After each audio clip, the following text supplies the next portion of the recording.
J'allais tranquillement faire ma skincare et d'un coup ça a toqué à ma porte. Actuellement il n'y a pas plus heureuse que moi parce que je viens de recevoir les nouveaux Jelly Serum Mist de la marque Biodance. Donc là on a celui-là qui est aux peptides de collagène et on a celui-ci qui est au caviar.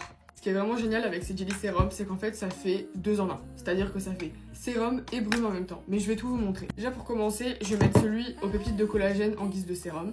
Pour l'appliquer en format sérum, c'est très simple. Vous en mettez dans votre main. Voilà, vous mettez la dose que vous voulez. C'est incroyable. En fait, j'ai l'impression que ma peau, elle a un coup de boost. Genre, je sais pas comment vous expliquer. Et en fait, on sent que la matière jelly, elle se transforme directement en sérum. Donc en fait, ça s'adapte. Et c'est juste incroyable. La matière, elle est trop bien. Franchement, il est hyper hydratant. Je pense que le point important, c'est qu'il aide surtout à améliorer l'élasticité de la peau. Donc ça, c'est vraiment trop bien. Je sais pas si vous arrivez à voir, mais en fait, j'ai l'impression que ma peau, elle est plus rebondie et plus lumineuse. Je sais pas si vous arrivez à voir, mais en tout cas, moi, je vois grave la différence. J'ai oublié de vous dire, mais je trouve que c'est quand même important de le mentionner. Mais en tout cas, cette marque, je la connaissais pas il y a quelques mois et je l'ai découvert là très récemment. Et je suis tombée vraiment amoureuse de la marque. J'ai tellement de produits, vraiment. J'ai tout, carrément. Et là, en plus, maintenant qu'ils nous ont sorti ces pépites, je suis mariée à eux, juste j'ai pas la bague. Sans plus tarder, passer à la brume. Du coup, là, c'est celle au caviar. C'est toujours le même format que ça, vous pouvez aussi la mettre en sérum. Mais perso, je préfère mettre celle au collagène en sérum. Du coup, voilà, celle-ci, on va la mettre en brume et on va pas plus attendre, en vrai de vrai. J'ai l'impression que j'ai rien mis sur ma peau. Genre, quand je pchite, j'ai l'impression que c'est juste ça me rafraîchit. En parlant de se rafraîchir, vous savez pas sur ces petits Jelly Serum Mist, c'est qu'en fait, vous pouvez vous en servir tout au long de la journée. C'est-à-dire que par exemple, je sais pas, un jour il fait super chaud, vous êtes à la plage, vous vous promenez et vous avez le visage qui brille, qui transpire et tout. Vous pouvez prendre ça en guise de brume rafraîchissante. C'est-à-dire que vous pouvez la mettre au-dessus du make-up et ça bougera pas. Juste ça rafraîchit et ça fait trop du bien. D'ailleurs, j'ai aussi reçu la pochette, c'est trop mignon, elle est trop belle la pochette. Et actuellement, ils sont à l'intérieur, voilà, donc ils vont me suivre tout au long de ma journée. En tout cas, un dernier merci à Biodance pour ces 2 pépites. Une liste de toutes les procédures beauté que j'ai faites à mon visage pour être plus belle et qui n'ont pas marché et pourquoi vous ne devriez pas les faire. J'ai vraiment essayé pas mal de choses et je crois que je vous ai pas tout dit. En premier, les extensions de cils, ça m'a fait une infection aux yeux et j'ai perdu tellement de cils que ça m'a fait des trous. Au sortir de mes rendez-vous des cils, j'avais les yeux tellement rouges que ça pleurait tout seul tellement c'était sensibilisé. Les extensions de cils, ça correspond pas du tout à tous les types de cils. Moi j'ai les cils très droits, très fins et en fait ça me correspondait pas, ça s'infectait à chaque fois et en plus maintenant je trouve ça vraiment pas beau. Je trouve que ça affaisse le regard, moi de base en plus j'ai des petits yeux donc ça aidait pas et en fait moi je préfère 10 000 fois des cils avec du mascara, limite du sérum pour les cils pour les faire pousser plutôt que des extensions de bouts de plastique qui sont bizarres en plus quand ça repousse c'est pas beau. J'ai plus du tout le take des extensions de cils. J'ai essayé de faire un rehaussement de cils, c'est quand on te met un produit pour te lever les cils sans mettre des faux cils en plastique.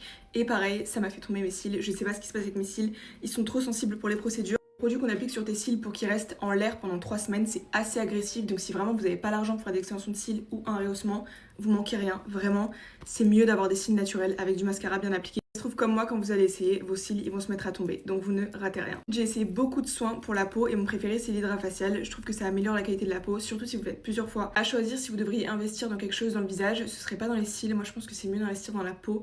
Je trouve ça mieux comme investissement. J'ai essayé teinture des cils, teinture des sourcils, il n'y a rien qui tient sur moi, je trouve ça vraiment pas très efficace et en plus on peut le faire chez soi avec des kits Amazon qui sont beaucoup moins chers. Donc ça je conseillerais pas de mettre de l'argent là-dedans. Correction des lèvres, je peux pas vous aider, j'ai jamais fait parce que j'ai super peur des aiguilles et l'idée d'avoir une aiguille qui est genre posée juste là en dessous de mes yeux, ça me met ultra mal à l'aise. Je sais pas pourquoi j'ai développé une phobie des aiguilles donc je peux pas vous aider sur ça. J'ai fait un tatouage permanent des lèvres, ça s'appelle un baby lips fait aux aiguilles et oui ils m'ont planté des aiguilles dans la bouche mais ça n'a rien à voir avec les aiguilles de quand tu te fais injecter, c'est vraiment des micro aiguilles. Je vous explique, je lui demande si elle a une crème anesthésiante, elle me dit que non, elle préfère ne pas en mettre parce que ça fait gonfler les muqueuses, je sais pas quoi. Je m'allonge sur la table et je commence à pleurer de douleur tellement ça me fait mal et là elle me demande si je suis ok pour faire un live TikTok pendant qu'elle me fait les lèvres.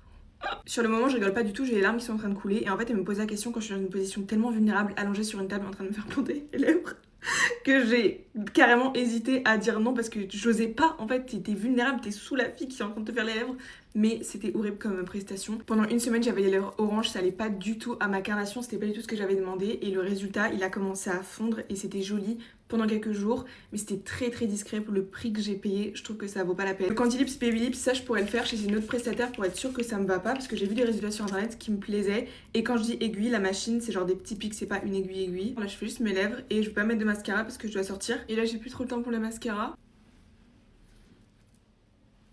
La liste de toutes les procédures beauté esthétique que j'ai faites et si je vous les conseille ou pas. Comme ça vous savez parce que j'ai testé beaucoup de choses. Le blanchiment dentaire, je suis allée chez un dentiste pour qu'il me prescrive un kit à la maison Oula. Bon, pas grave. En fait, un blanchiment à faire à la maison, c'est moins agressif qu'un blanchiment sur la chaise du dentiste. Et ça a très bien marché, même si ça m'a fait mal, parce qu'en fait, ça sensibilise beaucoup les dents. Huile solaire 50 Filorga qui m'a laissé une tache. C'est pas grave, il est excellent ce produit. Et là, je raconte mon expérience, mais un blanchiment dentaire, c'est absolument à faire chez un professionnel. Jamais chez un contact snap qui n'a pas la certification. Des faux cheveux, j'ai fait des extensions 2 ou 3 fois. Et ça, je recommanderais pas parce qu'en fait, c'est tellement de travail. Je pensais que c'était hyper léger à entretenir. Ça demande tellement de temps et d'argent. Moi, j'ai payé 3K quand j'ai fait mes extensions à Miami. Et vraiment, pour les coiffer, il faut aller chez le coiffeur tous les 15 jours, sinon tu te retrouves avec des nœuds dans les cheveux. La sensation, tu sens qu'il y a quelque chose derrière ta tête et c'est assez affreux quand tu dors, t'as l'impression de dormir sur quelque chose que tu peux pas détacher. Les extensions en kératine comme j'ai eu, c'est pas à prendre à la légère du tout, ça demande beaucoup de travail. Il y a des alternatives qui sont un peu moins chères que par exemple Jordi où j'ai été en France, mais c'est des gens qui sont pas passionnés et qui sont pas forcément diplômés et donc ça peut très vite être dangereux pour la nature de vos vrais cheveux qui peuvent aussi tomber. Donc je recommande pas de le faire à moins d'aller chez un professionnel comme là où j'ai été à Miami ou à Paris. Et des vraies extensions en kératine comme j'ai eu, ça demande énormément de temps, énormément de travail, j'ai pas réussi à bien les entretenir. Si vous pouvez éviter et mettez votre budget autre part, à moins d'avoir vraiment des cheveux très fins, très abîmés ou un carré à rattraper. Et vraiment aller chez un professionnel parce que j'ai entendu des histoires d'horreur. Le laser pour faire brûler un grain de beauté qui était sous mon sourcil, ça je recommande, c'était super bien fait, super rapide. La douleur, j'ai quasi rien senti, c'était 1 sur 10 et au moins j'ai pu éviter le scalpel. Mon grain de beauté était juste là. J'ai une phobie du scalpel et des opérations en général, donc pour me toucher la peau avec un scalpel, mais il va falloir me passer sur le corps d'abord. Donc je suis trop contente d'avoir trouvé une alternative qui a bien marché. Et c'est aussi pour ça que dans mes listes de procédures que j'ai faites, il n'y a jamais de vraie chirurgie parce que c'est hors de question que je passe sur la table en fait pour me faire poser un BBL. C'est pas possible, j'ai juste trop peur. Même l'opération du nez, j'y ai pensé quand j'étais jeune, mais impossible de me laisser ouvrir en fait au milieu du visage. Enfin, j'arrive pas. J'ai une phobie. Je fais aussi beaucoup de soins de la peau, mais ça je l'ai partagé dans la vidéo numéro 1 et je pense que je vais partager mes adresses où je vais les faire sur IG parce que j'ai plusieurs adresses où je vais faire mes soins. Je vais faire mes diagnostics de peau, etc. pour suivre un peu l'état de ma peau parce que j'ai eu beaucoup d'acné, je suis un peu traumatisée. Là, elle est très très bien, je l'entretiens cette peau. Mascara, j'ai mis le Yves Rocher qui est excellent. On parle pas assez d'Yves Rocher, leurs produits sont géniaux. Et sur mon visage, j'ai mis du sérum par-dessus mon make-up. En fait, c'est même pas du sérum, c'est genre ce lacté lotion de chez Glowery. J'en mets comme ça dans mes mains. Et après, je vais venir en remettre délicatement sur mon visage pour apporter ce glow visage vivant, même s'il y a 8 tonnes de make-up en dessous. En fait, hier, j'ai vu une fille dans la rue avec un visage comme ça, hyper maquillé, mais hyper glowy. Et je me suis dit, mais purée, en fait, ça marche trop bien. J'aimerais trop que toutes les filles fassent ça, comme ça, je pourrais vraiment les admirer dans la rue. Et voilà, trop beau. Je vais rajouter encore un peu de blush, je vais prendre ce blush liquide de chez Make Up Forever qui tient trop bien sur le dos de ma main avec un pinceau. Là je trouve qu'il n'y a pas assez de blush et directement je mets un tout petit peu et ça rajoute beaucoup de couleurs, c'est trop beau. La prochaine procédure que j'ai envie de faire c'est mes dents parce qu'en fait là elles sont plus courtes que les autres. Du coup j'ai envie de rajouter un peu de, je sais pas, porcelaine ou je sais pas quoi là sur ces dents là. Parce qu'elles sont vraiment hyper minuscules et elles sont pas très droites au bout. Voilà, posez-moi vos questions sur IG en DM et sur ce moi je vous laisse, allez me suivre sur IG. Bye. Est-ce que je vais vous présenter mon copain? On me pose la question là tous les jours. Voilà, quasiment. Parce que mine de rien, le temps passe super vite. Et là, ça fait quand même déjà 5 mois qu'on est ensemble. Je suis choquée. Et comme je ne veux pas faire les mêmes erreurs, et bah je nous préserve. Et je ne le mets pas sur les réseaux. Voilà. Il regarde certaines de mes vidéos. Il m'encourage de fou dans tout ce qui est les réseaux. Mais c'est pas du tout son truc. Et surtout, les gens sont tellement vicieux. Je vous promets que... j'ai trop peur de le mettre, donc du coup voilà pourquoi vous le voyez pas. Mais en tout cas tout ce que je peux vous dire c'est que je suis très heureuse, genre vraiment c'est un peu l'année du renouveau. Mais mon cerveau il comprend encore pas plein de choses, genre le fait par exemple de pas avoir de mensonges, genre de passer en priorité, plein de choses comme ça. Mon cerveau n'a pas encore tout acquis. Parce que j'ai l'impression de découvrir la vie, je vous promets. En tout cas tout ça pour vous dire que surtout les garçons qui vous mettent en priorité etc, ça existe et je vous promets que même moi j'y croyais plus. Et c'est génial. Donc, trouver des garçons qui vous mettent en priorité, ça change toute la vie. Voilà, sinon, petit fun fact, j'aimerais trop refaire des Get Ready With Me, des vidéos un peu plus genre hautes que Squishy. Mais j'ai l'impression qu'il n'y a que les vidéos Squishy qui vous plaisent. Donc du coup, je me suis dit que j'allais refaire une vidéo comme ça. Et moi, je fais plein de bisous. Les plus gros red flags des mecs, selon moi. Les mecs qui vivent chez leurs parents alors qu'ils sont indépendants financièrement. Croyez-moi, ça présage rien de bon. Pour moi, à partir du moment où tu gagnes tes sous et que tu peux te payer un loyer, ça me paraît logique de partir de chez ses parents. Après, ça peut arriver une période de galère où on est obligé d'y retourner, mais il faut pas que ça soit une durée indéterminée. Si un mec t'a déjà dit « mon ex était folle », alors fuis très loin, parce que crois-moi, on n'est jamais folle toute seule, hein. C'est pas seulement elle la folle, c'est peut-être les deux ensemble, ou lui aussi. Surtout s'il te dit ça, la prochaine à qui il parlera, il dira la même chose de toi. Les mecs qui ont pas d'intelligence émotionnelle, du genre tu leur dis un truc, ils te disent tout de suite « ouais t'abuses, t'en fais trop ». Ça c'est le pire des trucs. Les mecs qui vont directement te demander ton body count. Pourquoi faire? Ça j'ai jamais compris, je pourrais en faire une vidéo à part entière. Surtout si c'est pour émettre un jugement derrière. Vraiment inutile. Les hommes princesses, j'ai l'impression qu'en 2026, il n'y a plus que ça et je trouve ça vraiment terrible. Le love bombing, alors ça aussi c'est un sacré truc, c'est genre les mecs qui au début vont te faire croire la lune, ils vont te dire que t'es trop belle, qu'ils t'aiment trop, etc.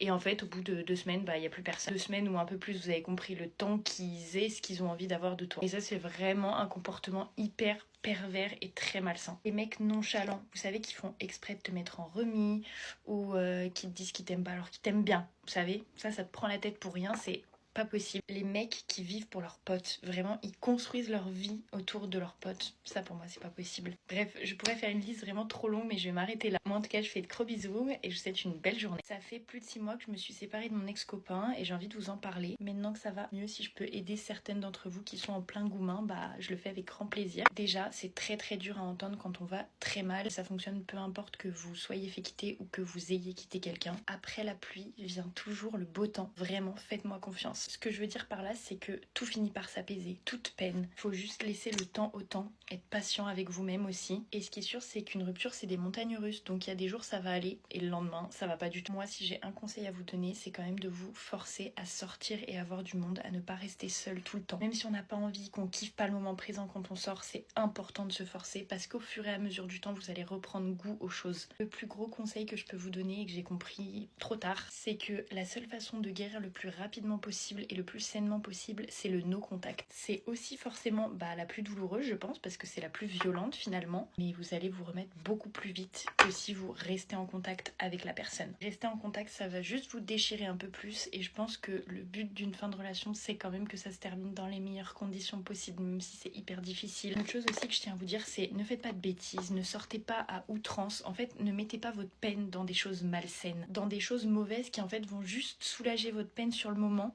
mais qui au fond règlent pas le problème. Par exemple, les soirées, vous voyez, sur le moment ça fait beaucoup de bien, mais en fait on se rend vite compte que c'est éphémère et qu'on a besoin de toujours sortir, ressortir pour aller bien, et ça c'est le genre de truc où tu te retrouves vite 2 ans après à te dire mais en fait je vais toujours pas mieux quoi. Et il faut le temps d'acceptation, des fois il faut les déclics, et ça va vraiment dépendre du temps et en fonction des personnes. Et sachez en tout cas qu'après beaucoup de patience, beaucoup de larmes versées, beaucoup de moments où ça va, d'autres où ça va moins bien, on finit par aller mieux plus en plus souvent. Bref, moi en tout cas je vous fais de gros bisous et je vous souhaite une belle journée. Coucou tout le monde! Guys, j'ai tellement de choses à vous dire, ça fait très longtemps que je vous ai pas parlé, mais d'abord il faudrait arranger tout ça. Je vous jure, j'ai l'impression que ça fait genre 2 semaines que je vous ai pas fait Get Ready With Me. Ces derniers temps, j'ai enchaîné plein de choses sans vraiment vous le dire ou sans vous filmer, parce qu'en vrai, je profitais du moment présent. Genre, j'ai fait Cannes, là où je vous ai filmé des choses. Après, j'ai eu même pas un jour sur Paris et je suis partie direct en Argentine à Buenos Aires et ensuite à Rio avec Chiara. Je vous ai fait des TikTok, j'aurais pu en faire beaucoup plus, mais c'est juste que vraiment, j'avais besoin de tempo. On va tester ensemble le nouveau fond de teint de chez Rare Beauty. Mes fonds de teint, j'aime bien toujours les étaler au doigt avant. J'ai tellement de choses à vous raconter, des story time, des updates. Genre là, vraiment, ces dernières semaines, c'était trop bien. C'était le meilleur voyage de ma vie. Et puis surtout, j'ai grave profité avec Chiara. Ça faisait quand même 3 mois qu'on s'était pas vus. On avait tellement de choses à se raconter, même si on s'appelle tous les jours pour débriefer notre vie, tout simplement. Dites-vous que le premier jour, quand je suis arrivée, je revenais de l'aéroport. Je suis arrivée chez elle, je pense, vers 23h minuit. J'étais épuisée après 13 heures de vol, mais les gars, genre, même en étant épuisée, on a parlé, genre, jusqu'à tellement tard. On s'est même pas rendu compte de l'heure. Potin sur potin, finalement. J'ai des trucs de malade à vous raconter sur Rio par contre, mais genre je pense que ça je vous ferai des TikTok dédiés. Je pense que ça peut grave aider et ça peut donner plein de conseils aux personnes qui veulent y aller. Mais quand je vous dis que je pense, et en vrai j'en suis même sûre que c'est le plus beau voyage de ma vie. Genre c'était vraiment trop bien et c'est vraiment un pays où je veux y retourner. J'ai pris mon avion retour le samedi et je suis arrivée à Paris le dimanche à 14h et guys à 18h j'avais le concert de Aya Nakamura. Pendant le concert à un moment j'ai eu un énorme coup de mou mais Sexy Nana avec la rafleuse m'a bien réveillée. Et là, à votre avis, pourquoi je me fais un chignon plaqué tiré bas? Parce que là, toute la semaine, je travaille en mission d'intérim pour une marque de luxe, genre une marque de bijoux, c'est trop sympa. Donc voilà, écoutez, je suis prête. Et ne vous inquiétez pas, je vais vous faire plein de story time. Bisous! Coucou tout le monde, on part sur le tuto de mon make-up de tous les jours. Le secret pour un make-up qui tient avec un joli rendu, c'est l'hydratation. Donc le matin, je mets toujours ce lait hydratant de chez Glowery. Il est vraiment hyper frais sur le visage, j'adore. Et ensuite vous mettez votre crème hydratante. C'est bon, là la peau est prête. Généralement j'ai appliqué une base comme la Charlotte Tilbury, mais aujourd'hui j'ai envie d'un make-up un peu plus couvrant, donc je vais mettre le fond de teint de chez Rare Beauty. En vrai voilà, je mets pas une tonne non plus. Après je vais venir étaler au doigt. Ensuite j'étale tout avec mon gros pinceau. Et ensuite je vais prendre mon beauty blender pour avoir un rendu le plus lisse possible. Là j'ai une très belle base. Maintenant je vais prendre mon anti-cerne que je mets à ces points là. J'aime bien les anti-cernes lumineux, celui-ci c'est le Fenty, c'est mon préféré. Je prends mon pinceau et après on estompe. Et l'anti-cerne au niveau de l'œil, je vais venir l'étirer jusqu'à la tempe ici. Je commence toujours par le creux comme ça et après je remonte et l'anti-cerne je le prends et je le tire. Le bronzer de votre choix en stick, liquide, tout ce que vous voulez. Moi je vais en mettre vraiment juste ici. Et si besoin en bas du nez comme ça, mais ça c'est pas obligatoire. Gros pinceau et j'estompe. blush que j'ai vraiment appliqué en haut des pommettes. Je l'estompe et j'ai à l'étirer un peu vers le bas et surtout vers le haut. Et j'hésite pas à revenir sur la paupière pour bien le fondre avec mon anti-cerne. Poudre lip rose en dessous des yeux. Et pour le reste du visage, je prends une poudre compacte et hop, je vais en mettre comme ça partout sur mon visage. Bronzer en poudre que j'applique au même endroit où j'ai mis le bronzer en crème. Donc sur le front. Et ici au même niveau que le blush et le bronzer. Pareil pour le blush, au même niveau j'ai mis le blush liquide. Gel à sourcils transparent. Je recourbe mes cils. Mascara, là j'ai mis le Hypnostrama de chez Lancôme, il est trop bien. Un crayon rose et nude. On fixe le tout. Et bien guys, voici mon make-up de tous les jours. Bisous!